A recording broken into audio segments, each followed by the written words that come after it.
Salam warahmatullahi kepada junjungan wabarakatuh. Nabi kita Waalaikumsalam Muhammad warahmatullahi wabarakatuh.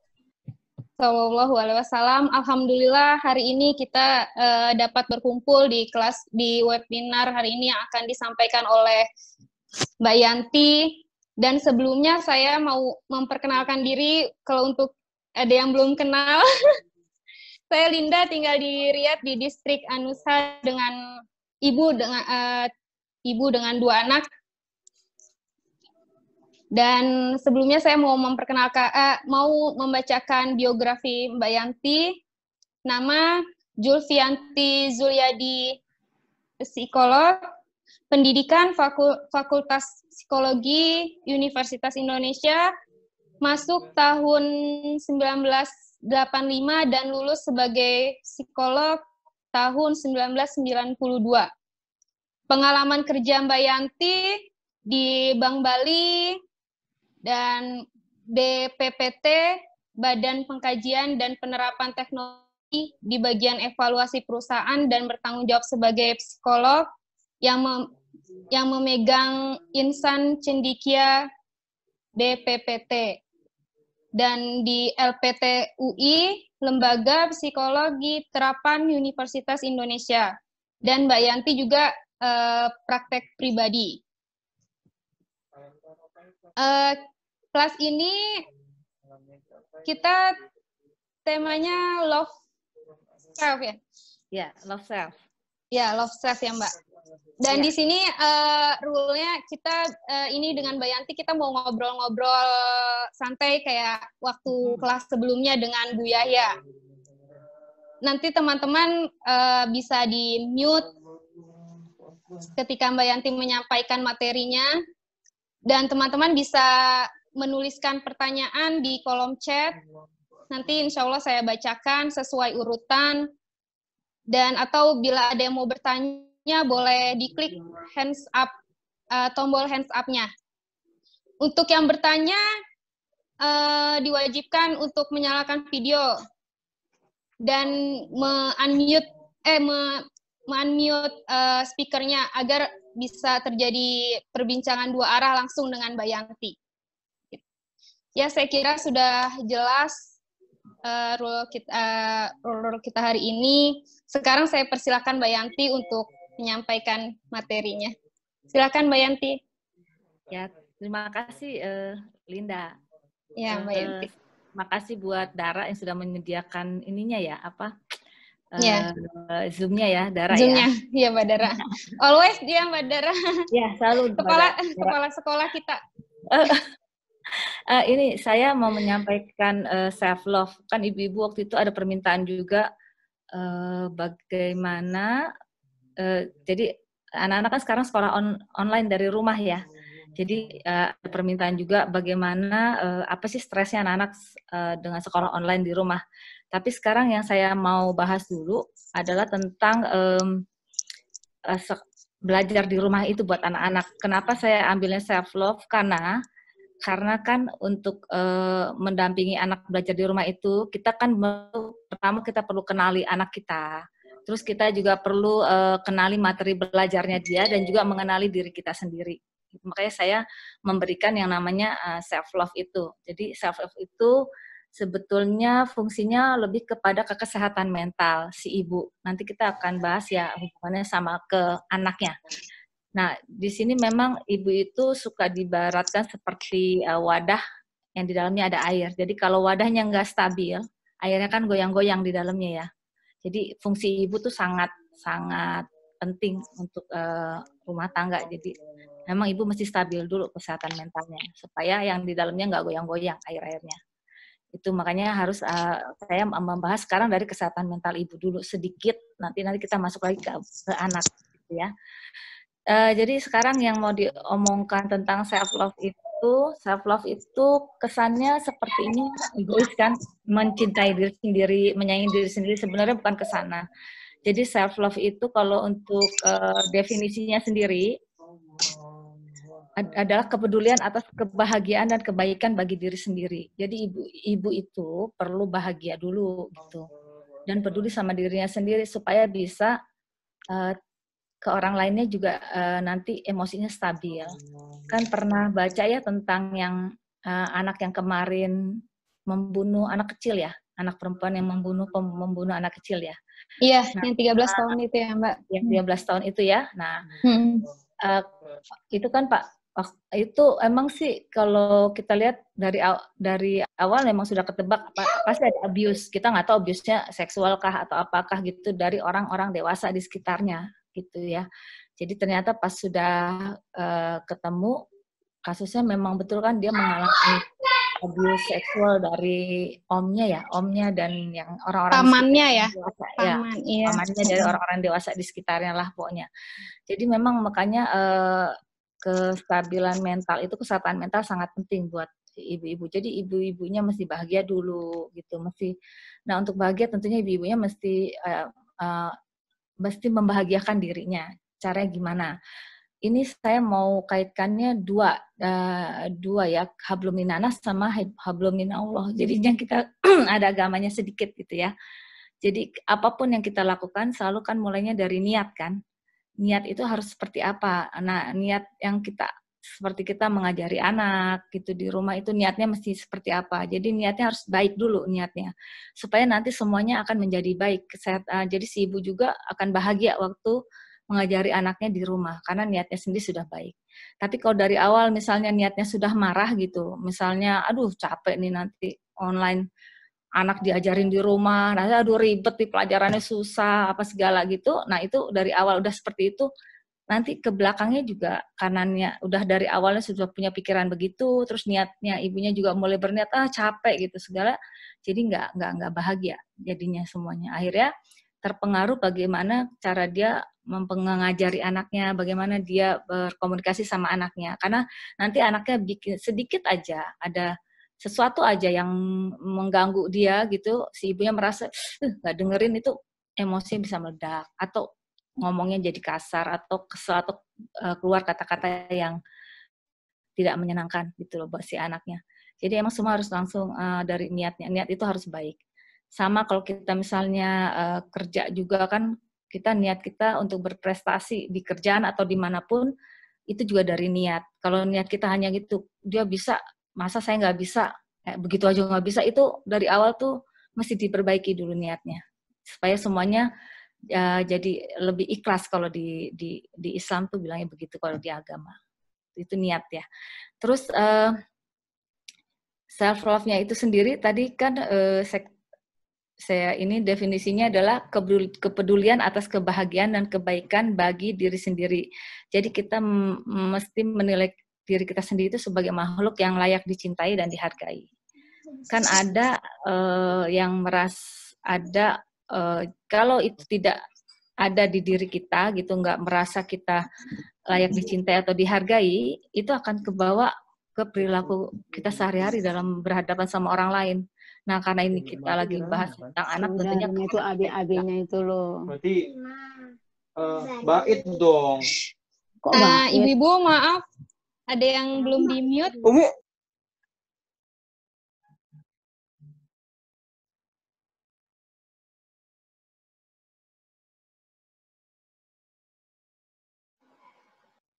Ya, maaf ibu-ibu.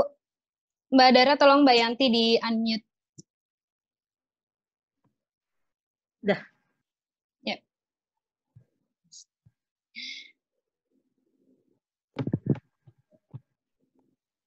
Mbak Dara, Mbak Yanti tolong unmute speakernya tadi ke mute, maaf. Udah? Ya. Kedengeran? Oke. Kedengeran sekarang.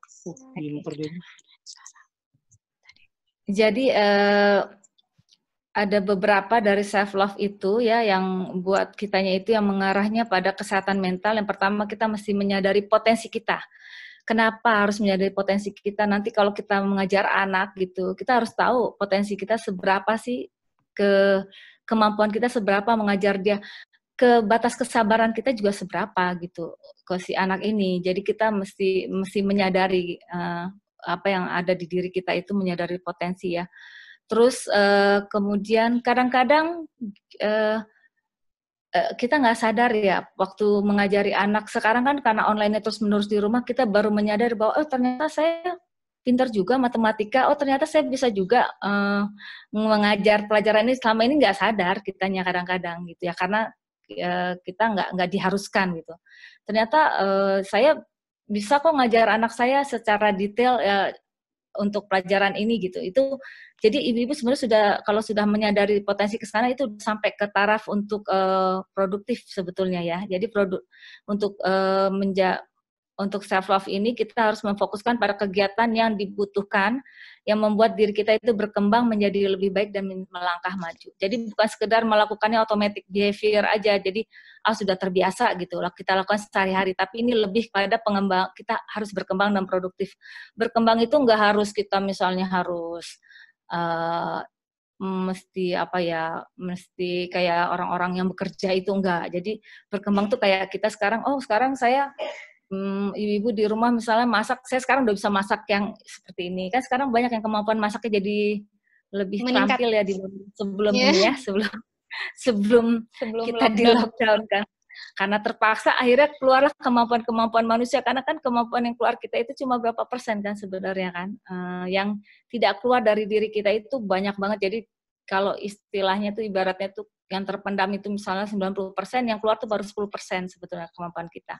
Sama seperti memori yang kita punya, memori yang kita sudah gunakan selama ini mungkin baru 20%, 80% belum kita gunakan. Jadi misalnya kalau dipepet misalnya menghafal Al-Quran, akhirnya bisa gitu. Karena sebenarnya 80% itu belum digunakan. Cuma nggak tahu aja caranya bagaimana. Kan ada cara-caranya ya itu. Kalau sudah mendapatkan cara yang benar, akhirnya akan bisa. Jadi sebenarnya kita punya potensi untuk ibu itu untuk maju ya, untuk lebih produktif lagi. Terus gimana caranya kalau kita sadar potensi kita seperti apa ya, kita mengeksplorasi aja potensi kita. Jadi misalnya gini, anak-anak tuh mesti online tuh belajar matematik di rumah. Terus ibu-ibu nggak ngerti gimana mengajari, kalau terutama anak-anak yang sudah agak lebih besar ya. Kalau yang masih SD mungkin matematiknya masih bisa kita ajar. Tapi kalau udah SMP, SMA, saya nggak dulu sih kalau anak saya karena sekolahnya di American School, saya nggak perlu ngajarin ya karena nggak ada online juga ya. Tapi waktu yang SMA-nya yang di Jakarta, yang laki-laki, saya mesti mengajari dia untuk UN ya, matematik. Terus sudah lupa semua, akhirnya buka lagi semua cara belajar matematik lagi, ulang lagi, terus ternyata ya keluar lagi potensinya. Jadi sebenarnya kita nggak sadar kalau kita itu kalau dieksplorasi gitu ya, kita ternyata punya potensi-potensi yang banyak, ibu-ibu. Selama ini kan nggak ngeh. Terus selama ini selalu ngerasa saya nggak bisa masak, ternyata pas kepaksa harus, jadi sebenarnya bisa masak gitu. Cuma karena waktu itu mungkin lebih banyak kemana, karena nggak kepaksa aja ya. Jadi kita mesti mengeksplorasi potensi. Kenapa kita harus menyadari potensi kita? Karena dengan kita menyadari kita punya potensi ini, itu bisa membuat kita bahagia sebetulnya. Ya, karena kita lebih produktif, jadi kita merasa lebih berguna gitu. Terus ke anak apa dampaknya? Kalau ibunya bahagia, anaknya itu psikologis, kesehatan mental anaknya juga baik. Jadi ibu tuh nggak boleh punya kepribadian ganda gitu ya, kepribadian yang bipolar, yang tiba-tiba marah, tiba-tiba baik, tiba-tiba marah berlebih, tiba-tiba gembira berlebih, tiba-tiba baik. Itu tuh ibu-ibu tuh mesti benar-benar itu mesti ibu itu mesti jaga di tengah. Jadi ibu memang repot banget ya, lagi masak anaknya teriak-teriak gitu, kita harus tetap bisa kalem lah sedikit. Kalau enggak kan kita teriak. Nah, akhirnya ketemu deh yang kayak video yang Donald Trump, anak kecil itu kan yang suka di-share, yang sekarang lagi viral tuh, yang dia nyaut ibunya sambil ada video seperti itu. Yang orang-orang ini Donald Trump kecil kata orang-orang. Nah itu tuh jadi dia niru, pasti dia ada yang dia tiru di sekitarnya. Itu gunanya. Terus kalau kita sudah cari kesempatan untuk eksplorasi potensi, caranya gimana kita tahu potensi kita bisa ngajar anak kita tuh sampai seberapa. Terus pelajaran apa yang kita kuat, pelajaran apa yang kita tidak menguasai dengan baik, itu kita tentunya harus melakukan refleksi diri dulu. Jadi kita harus lihat dulu ke diri kita. Kita itu waktu dulu sekolah, di mana kekuatan kita, di mana kelemahan kita. Terus kemudian waktu mengajari anak juga kita mesti seperti tadi harus ngerti emosi kita sampai di mana, batas kesabaran kita. Kalau kita sudah tidak bisa lagi, misalnya mentoleran lagi, udah kesel, diajarin, nggak bisa-bisa, kitanya juga udah banyak banget yang mau dikerjain, nah kita menarik diri dulu, kita istirahat dulu. Jadi kita harus tahu berapa menit ketahanan kita, berapa jam ketahanan kita ya dalam menghadapi anak kita sendiri gitu. Karena kalau kita nggak tahu, kita paksakan, kita akhirnya marah. Kalau kita marah, nggak efektif semuanya. Mau ngajar anak online pun nggak akan efektif. Anaknya jadi stres. Karena anak pertama kalau online itu kan dia di rumah itu, waktu dia belajar, dia tidak punya pembanding sama teman-teman. Kalau di sekolah kan dia punya pembanding, oh teman saya udah selesai ngerjain ini, saya belum. Oh teman saya udah sampai sini. Di rumah nggak ada pembanding itu gitu. Jadi anak itu cenderung biasanya lebih santai belajar online di rumah.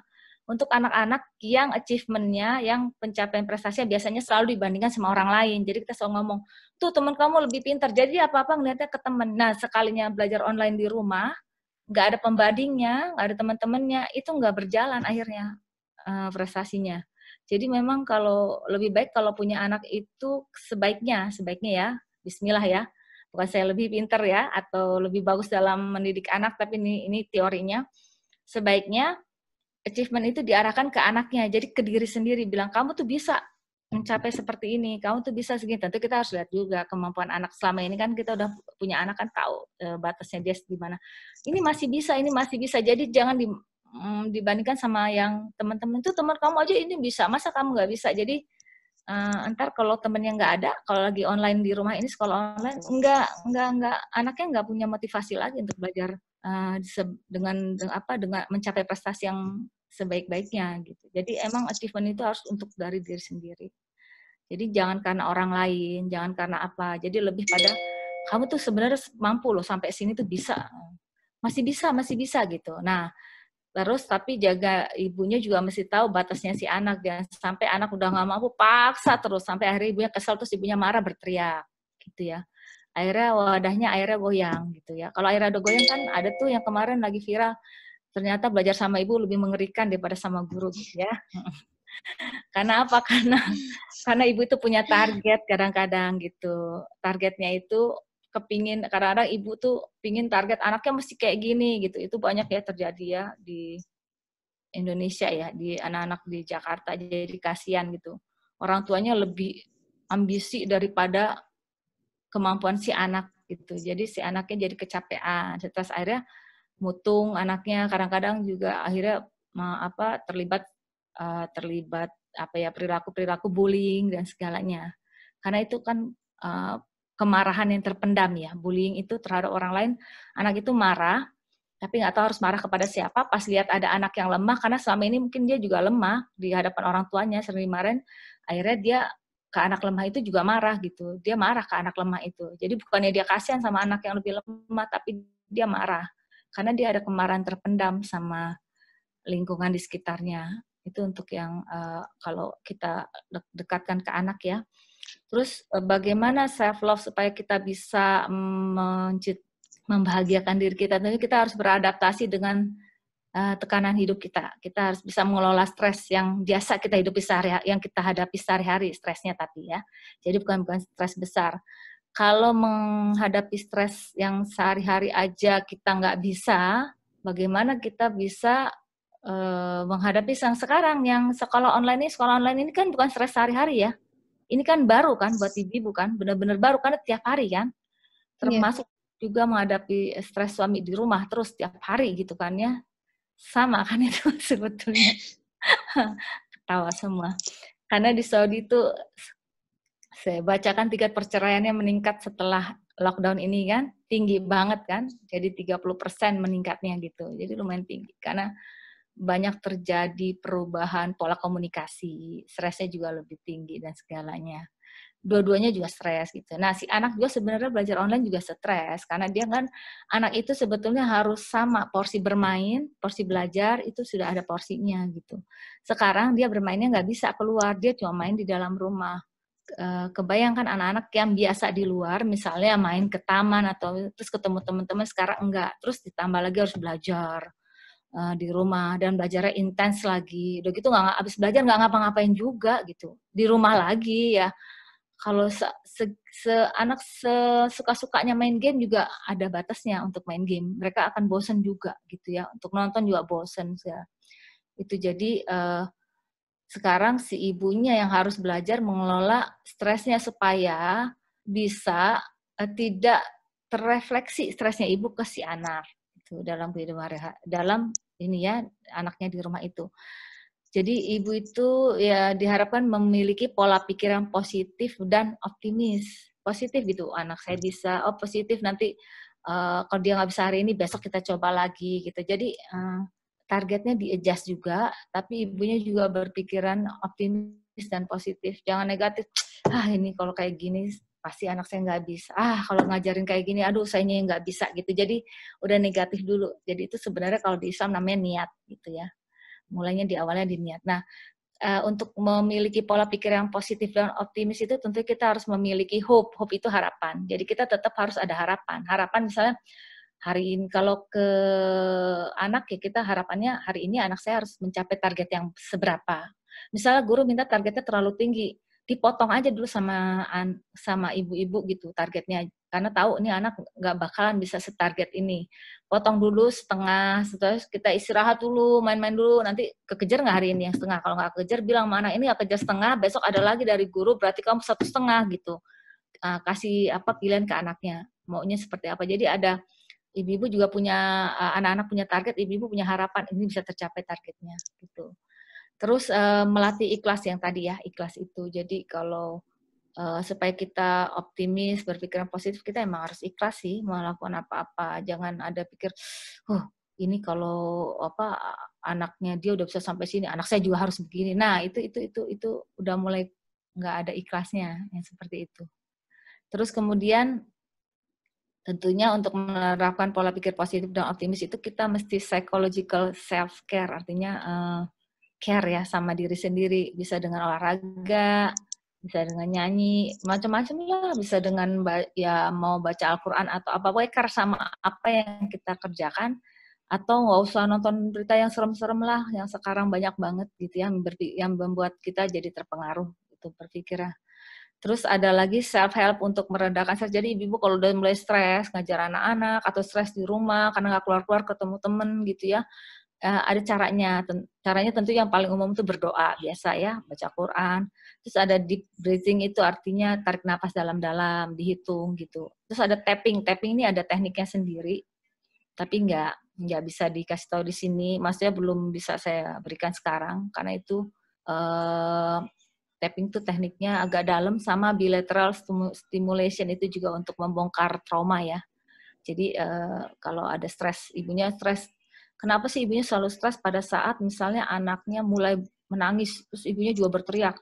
Kita mesti lihat kenapa sih ibu sampai gitu, apa dulu tuh ada apa sih gitu, di belakangnya ada apa gitu. Jadi latar belakangnya si ibu, kenapa stresnya selalu pada saat ada pemicunya seperti ini, nah ibunya mulai stres gitu. Jadi kita mesti lihat di situ. Terus yang pertanyaannya adalah apakah sadar kalau kita itu stres? Kita harus sadar sekarang kita itu lagi stres atau enggak. Oh kitanya enggak sadar, kitanya lagi stres, terus tiba-tiba kita meledak gitu, marah sama siapa aja yang di dekat kita, itu kan yang tadi seperti orang-orang jadi terganggu ya, yang orang-orang di sekitar kita kesehatan mentalnya juga terganggu. Jadi bukannya kitanya aja yang terganggu, orang-orang sekitar kita juga terganggu kesehatan mentalnya. Terus apa yang cenderung membuat saya terganggu itu juga mesti kita sadari supaya kita. Jadi misalnya, aduh kalau di dalam rumah terus-menerus saya ternyata stres banget gitu. Jadi cepat marah, jadi cepat kesel. Ya udah keluarlah sekali-sekali gitu. Tapi jangan ketagihan juga ya, keluar terus gitu ya. Jadi senang. Itu juga nyaman pas lagi saat-saat kayak gini ya mesti membatasi diri dulu juga ternyata. Emang kalau udah keluar seneng banget ya, apalagi kemarin nyasar ya Dara. Ke Korean ya Mbak, Korean Store. Nyasar saja malah seneng. Lihat kota Riyadh. Terus gitu. Kemudian sumber daya apa yang saya miliki untuk menghadapi stres. Jadi kira-kira kemampuan apa yang dibutuhkan, terus dukungan dari siapa, lingkungan seperti apa yang kita butuhkan sehingga kita bisa menghandle stres kita seperti apa. Itu ini ya. Terus itu kalau yang self-care. Jadi yang pertama itu tadi menyadari potensi kita mesti sadar dulu potensi kita apa. Terus kita diminta untuk lebih produktif. Produktif itu artinya kita kita mengembangkan diri ya. Apa aja, dalam hal apa aja, ya mau di rumah, mau masak, mau dalam mengajar anak gitu, kayak mengembangkan diri, oh ternyata kita ngajar anak tuh bisa gitu. Terus, gini, untuk pengembangan diri, untuk mengajar anak tuh kita mesti tahu juga tipikal belajar anak. Dulu saya pernah kasih ya, ada 3 tipikal belajar anak waktu itu. Saya buka dulu di sininya. Sekarang ada tambahan satu lagi. Jadi dulu dalam hal online learning itu, ibu-ibu itu perlu memperhatikan selain mengenali diri kita itu kemampuan kita, stres kita di mana gitu ya. Yang kedua kita kenali anak, dia itu belajarnya seperti yang lebih efektif dengan gimana. Kan ada 3 tadinya, sekarang ada 4. Jadi yang pertama itu visual, jadi yang belajar dengan melihat. Biasanya anak-anak kayak gini. Nah, anak-anak seperti ini kalau online learning dari gurunya cuma ngomong aja di di laptop gitu, biasanya suka nggak masuk ke anak-anak yang tipe belajarnya visual. Jadi anak-anak kayak gini perlu kita bantu bikin grafik, bikin charts kayak gitu ya, atau bikin ini outline-nya yang diomongin guru nih tadi garis besarnya ini gitu, atau bikin PowerPoint. Jadi perlu dibantu anaknya untuk yang visual ya. Karena benar-benar mereka nggak akan bisa masuk kalau mereka benar-benar misalnya persentase untuk visual learning-nya 80%, 75% gitu. Tapi kalau dia masih 60%, dia masih bisa dengan dengar. Karena dia ini kayak banyak banget pas dengar itu di kepala dia tuh muter-muter nggak akan masuk ke dianya. Jadi kalau kita marah, kok gitu aja nggak ngerti sih guru ngomong gitu. Atau gini, tadi gurunya ngomong ini, kamu ngerti nggak gitu? Atau guru ngomong ini, paham nggak gitu? Anaknya bengong aja gitu. Kita nggak bisa marah karena mungkin dia visual learning gitu. Jadi kita yang membantu. Makanya ibunya mesti pada saat membantu anak belajar, ibunya stabil dulu kesehatan mentalnya, kondisinya harus stabil. Karena ibunya juga kan konsentrasinya banyak ke si anak, dia seperti apa sih cara belajar, ke ini seperti apa gitu. Terus yang kedua itu yang biasa ya, yang ini masih yang dulu auditory, yang mendengar, dengan mendengar. Jadi ini biasanya dengan online learning gini yang orang-orang yang punya tipe belajarnya auditory itu lebih beruntung sebetulnya. Karena dia bisa langsung cari inti, gurunya ngomong apa aja, seperti apapun banyaknya, dia langsung dapat intinya gitu, apa yang diomongin gurunya. Nggak perlu dibantu lagi sebenarnya pakai chart, grafik, itu hanya sedikit lah membantu dia. Asal, waktu guru yang ngomong, yang lain jangan ribut gitu. Jangan ada TV berisik, jangan kakaknya duduk di sini ngomong sama online learning juga sama guru yang lain gitu. Nah itu dia nggak akan bisa masuk sama sekali yang diomongin sama si guru, paling masuk berapa persen aja. Jadi itu betul-betul situasinya harus hening pada saat si visual ini. Kalau yang tadi, yang siapa, yang yang ini auditory ya. Kalau yang visual tadi, kalau berisik pun dia nggak ada masalah, asal dia tuh punya chartnya di sebelahnya, itu dia punya, udah dikasih tahu garis besarnya ini, dia udah punya gambar kayak pictures-nya, PowerPoint. Jadi si guru juga, saya nggak tahu kalau online learning di sini gurunya mencukupi itu nggak sih, sambil dikasih ini nggak, dikasih chart segala nggak kalau di sini online learning kira-kira? Nanti dibahas di situ aja. Terus yang ketiga itu read write. Jadi ada orang yang belajarnya dengan membaca terus menuliskan kembali apa yang dibaca. Ada yang kayak gitu ya. Di kita kan banyak juga yang kayak gitu, abis baca terus dia tulis lagi. Nah, kemungkinan kita mesti lihat anak kita ke sana nggak arahnya. Kalau ke sana kita mesti sediakan dia note gitu loh, kayak kayak kertas-kertas supaya dia bisa nulis apa yang diomongin gurunya langsung. Jadi dia nggak bisa hanya dengan mendengar aja atau dengan melihat chart aja, dia harus balik menuliskan lagi. Dulu teman saya ada yang begitu. Jadi apapun yang dia dengar akan dia tuliskan lagi, terus sampai saya bingung karena saya kan visual, jadi saya ngeliat dia tuh bingung gitu. Kok dia nggak pusing dengar guru nulis lagi, apa perlunya gitu ditulis lagi, dulu belum ngerti ya. Ngapain dia nulis lagi gitu? Kan menyusahkan, buat kita tuh menyusahkan, ternyata buat dia tuh enggak gitu. Itu yang read and write itu. Tapi read and write ini dia nggak terlalu terganggu kalau misalnya sebelahnya mau ngomong apa gitu, mau ribut, mau ada chart apa enggak, dia nggak terlalu terganggu karena dia punya cara sendiri. Terus yang keempat yang kinestetik ini, learn by doing ini, biasanya itu yang kinestetik ini agak mengganggu ibunya.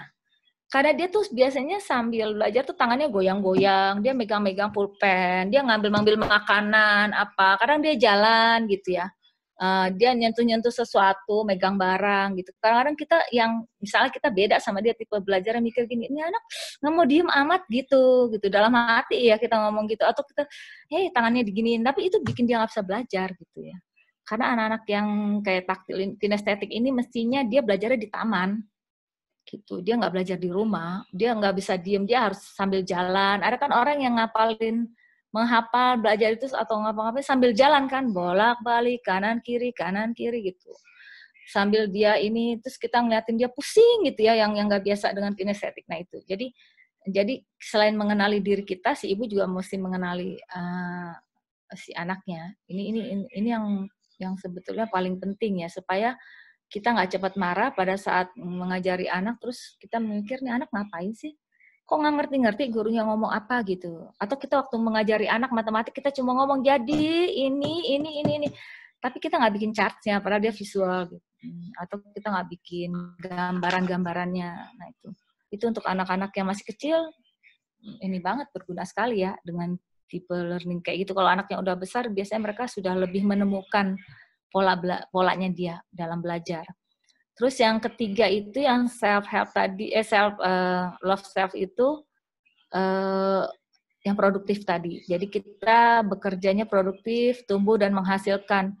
Terus yang pertanyaannya apa yang sudah saya hasilkan? Kalau ibu-ibu yang produktifnya misalnya memasak, apa yang sudah saya hasilkan misalnya misalnya dalam seminggu ini apa yang sudah saya pelajari yang benar-benar yang mengembangkan diri saya gitu. Jadi lebih ke sana. Jadi hidup kita itu ada targetnya, ada tujuannya. Cuma terus bagaimana saya bisa beradaptasi dengan situasi rumah untuk produktif itu. Karena kan ada ibu-ibu yang sebenarnya jadi ada tipe orang tuh introvert dan extrovert ya. Semuanya udah tahu, tapi pemahaman introvert dan extrovert itu beda sama yang kita pahami, yang orang-orang awam pahami selama ini. Extrovert itu artinya dia membutuhkan orang lain. Sedangkan introvert itu dia tidak membutuhkan orang lain. Jadi kalau dalam situasi karantina ini yang sangat diuntungkan adalah orang-orang yang introvert, nggak terlalu stres mereka di rumah, karena mereka juga nggak membutuhkan kok, nggak terlalu butuh untuk bertemu orang lain, tidak terlalu butuh untuk untuk didengarkan oleh orang lain. Tidak, itu introvert. Kalau extrovert itu sangat butuh. Kalau apalagi yang ekstrim, yang extrovert, dia sangat butuh untuk bertemu orang lain.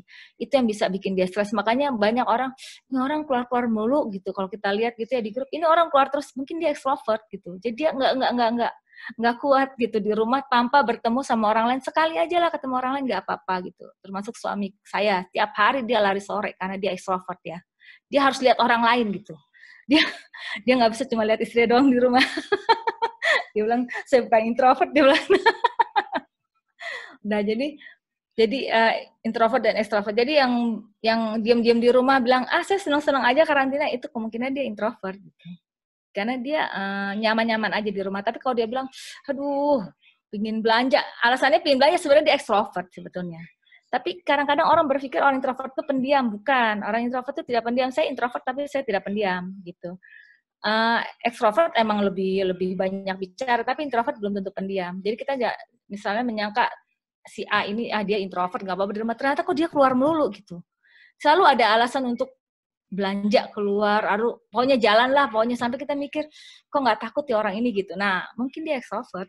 Dia sebenarnya bukan butuh belanja, dia butuhnya untuk, saya harus keluar. Itu orang extrovert sebetulnya. Ya, terus jadi apakah semangat saya berkegiatan sama seperti biasanya? Kalau ini yang tadi pertanyaan untuk produktif ya.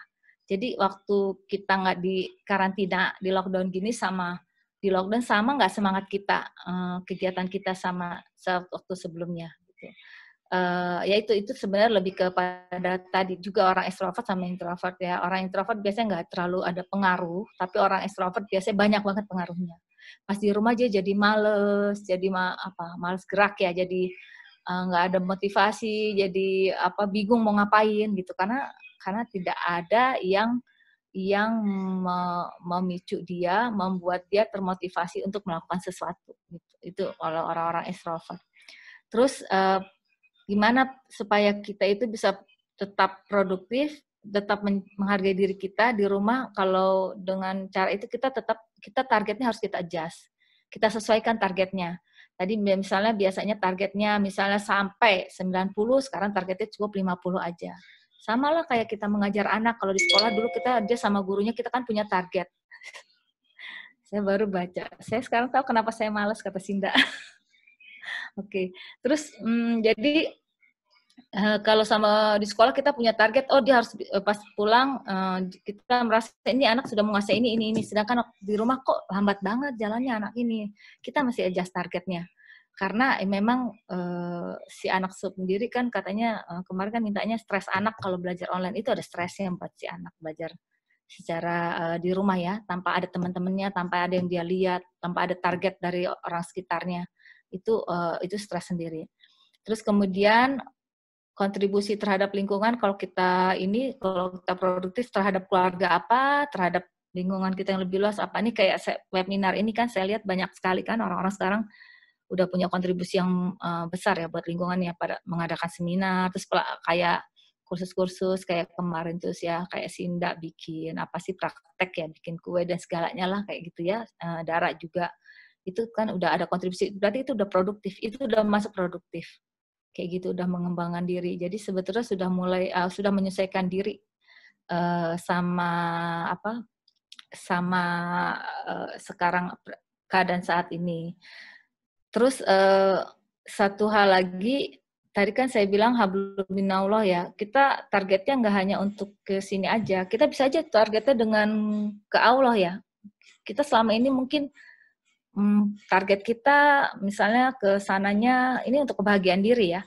Misalnya ke atasnya targetnya kita nggak tahu itu ya mau sholat sunnahnya berapa rakaat dalam sehari, mau hafalan Al-Qur'annya berapa gitu. Kita punya target sendiri gitu. Nah, jadi kita lebih ke potensi yang kita kembangkan selama di karantina. Sebenarnya untuk karantina ini malah kita lebih banyak loh yang bisa dikembangkan potensinya ke diri kita ya. Tapi yang penting kitanya harus mencintai, membahagiakan diri sendiri dulu. Cinta dulu sama diri sendiri. Kalau kita udah mulai merasa banyak emosi negatif dalam diri kita, ya kita mesti membersihkan emosi negatif itu dulu dari dalam diri. Termasuk yang tadi ya, stres. Kita harus kenali dulu kita stresnya stres apa, terus apa yang membuat kita biasanya terpicu untuk stres dan marah dan sebagainya. Gitu. Terus kemudian satu lagi ini yang sebelum saya akhiri yang ini dulu ya sebentar. Ada satu bukan pepatah ya, saya dapat nih katanya ini untuk anak-anak ya. Kalau kita mendampingi anak belajar itu kita mesti sadar kok kita mendampingi itu anak-anak gitu ya. Bukannya orang yang sudah jadi, orang yang dengan kepribadian yang sudah jadi, orang yang sudah jenius gitu. Ini anak-anak yang lagi belajar. Kalau dia nggak bisa, makanya dia belajar gitu. Jadi kita mesti menyadari itu. Jadi kalau anak nggak bisa mengerjakan apa, memang dia lagi belajar gitu. Makanya dia sekolah. Kalau nggak dia nggak sekolah kalau gitu. Kalau udah bisa semuanya gitu ya. Yang kedua, memang kita harus positif dulu. Kita harus punya konsep diri positif. Kitanya juga harus berpikir positif. Nggak boleh negatif. Yang ketiga, kita mesti kompromi. Jadi kita lihatlah keterbatasan Anda dari secara fisiknya, juga mentalnya kita lihat. Jangan udah capek masih dipaksa gitu ya. Jadi ada waktu-waktu. Jadi belajar sendiri itu buat anak lebih melelahkan daripada belajar bersama teman. Karena dia intens kan. Tercurah tuh energinya tuh besar sekali untuk belajar sendiri. Pada saat itu jadi lebih capek sebetulnya. Kemudian kita juga harus bisa jadi contoh. Kitanya juga mesti punya punya keinginan belajar juga sehingga anak juga merasa orang tua saya mau belajar, saya juga mau belajar. Terus kita empati, ya, empati dan komunikatif. Empati itu artinya merasakan apa yang sekarang anak kita rasakan. Jadi kalau misal dia lagi marah, kesel gitu, dia juga mungkin kesel nggak bisa pelajaran ini nggak ngerti-ngerti, sedangkan dia mau nanya sama ibunya nggak ngerti juga gitu. Gurunya susah gitu dipakai Zoom itu pada saat itu aja. Pas sudah selesai Zoom, dia bingung juga ini nggak ngerti. Nah, itu kita mesti mulai empati di situ. Jadi kita nggak boleh marah ke dia juga, nggak boleh berharap dia terus, oh kamu harus bisa, tadi aku udah jelaskan sama guru. Nah itu mesti diinginkan. Kemudian yang perlu kita ingat itu di sini ada dari apa ya, saya dapat dari psikolog dari sana.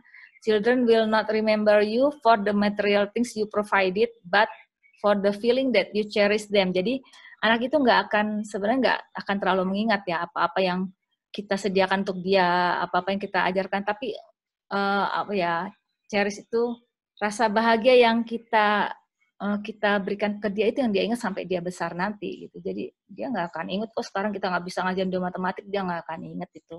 Yang dia ingat bagaimana dulu cara ibu saya ngajar saya gitu, bahagia apa enggak, kesel nggak, marah-marah nggak, itu yang diingat si anak sebetulnya ya dari orang tua. Jadi jangan khawatir, oh kita ngajarin online learning terus ternyata kita nggak bisa gitu.